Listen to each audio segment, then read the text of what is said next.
The sea, for me, has always been a metaphor of life. I mean, the sea is a constantly evolving, changing, shifting aspect of both nature and of life. That sort of exposure to the sea is both enriching and enhancing, and it's fun. The sea, the wind, the outdoors, it is the most renewing, healing place for him, and always has been.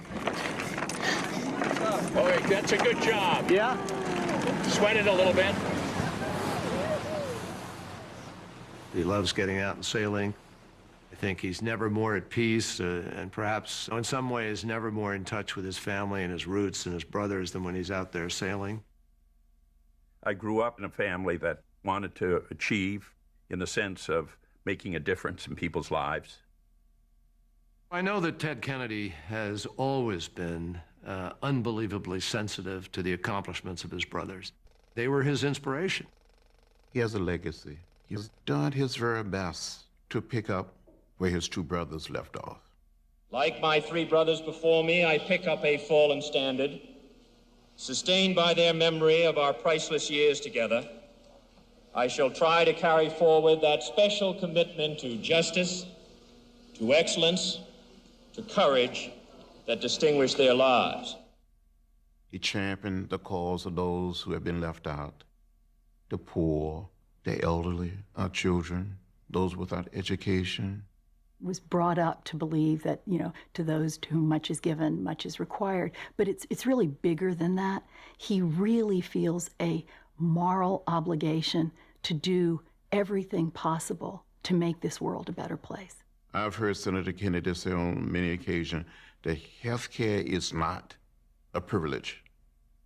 It is a right. As long as I have a voice in the United States Senate, it's going to be for that Democratic platform plank that provides decent quality health care, north and south, east and west, for all Americans as a matter of right and not of privilege. Because of Ted Kennedy, people have things today, they're able to do things today, they're able to reach for the American dream in ways that they never imagined. I first met the senator at something called Children's Congress through the Juvenile Diabetes Research Foundation. And he asked me to come to testify in front of Congress about stem cell research and the support for that. If I could help someone almost as much as Senator Kennedy's helped me, then I'd be a very happy person.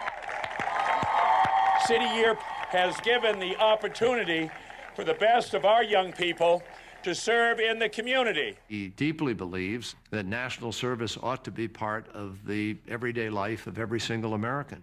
He committed right away to introduce new legislation to take programs like City Year to scale, to make it possible for young people all over our country to serve our country. He deeply believes in service. Even as a United States Senator, he's read every Tuesday at a local school in Washington, D.C. as part of an Everybody Wins program. We were signing up for this reading program, and I was assigned to read with Senator Kennedy as my reading partner. It gave me someone to want to do well for and make proud. I'm going to Virginia Commonwealth University in Richmond, and I'll be majoring in education. We're talking about a man of incredible sensitivity. He has always been there for the troops. He's always been there understanding the sacrifices that those troops made. He's been there for their families. We met Senator Kennedy for the first time in November 2003 when we buried our son John at Arlington National Cemetery. Their son was lost because his Humvee was not up-armored, and they've really dedicated their lives to making sure that other young men and women don't suffer the same fate. John died just after his 20th birthday. Senator Kennedy agreed to call hearings.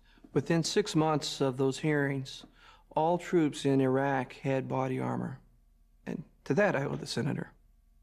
Brian and his wife, Alma, turned that enormous personal tragedy into a remarkable force for change. Senator Kennedy had been a Gold Star family before I was born.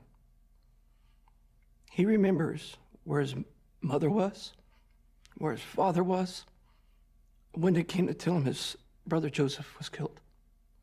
We share a wound that doesn't heal,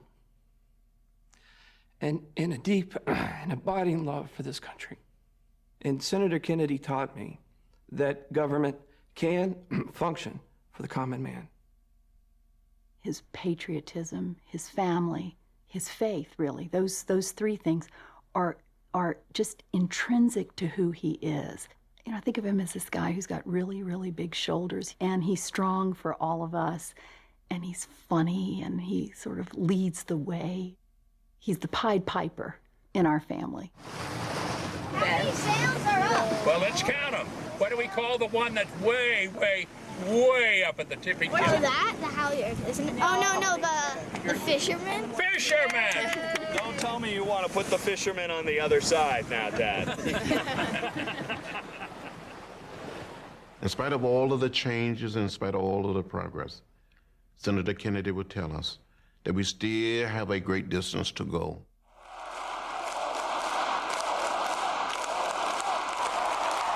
In the year I was born, President Kennedy let out word that the torch had been passed to a new generation of Americans.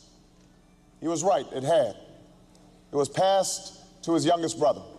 From the battles of the 1960s to the battles of today, he has carried that torch, lighting the way for all who share his American ideals.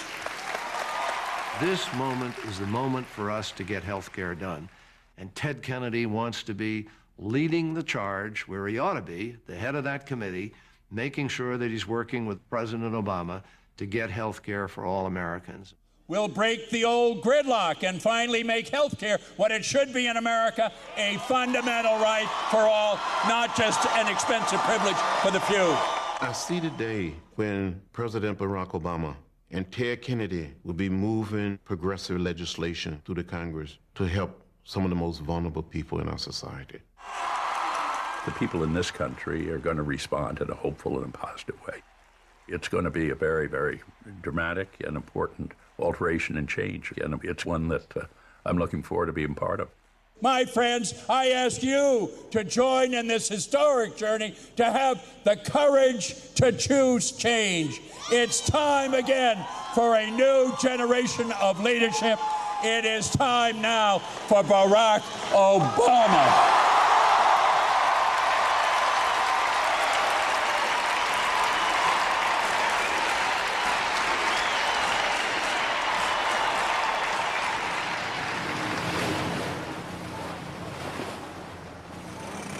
Let's curl over here, guys.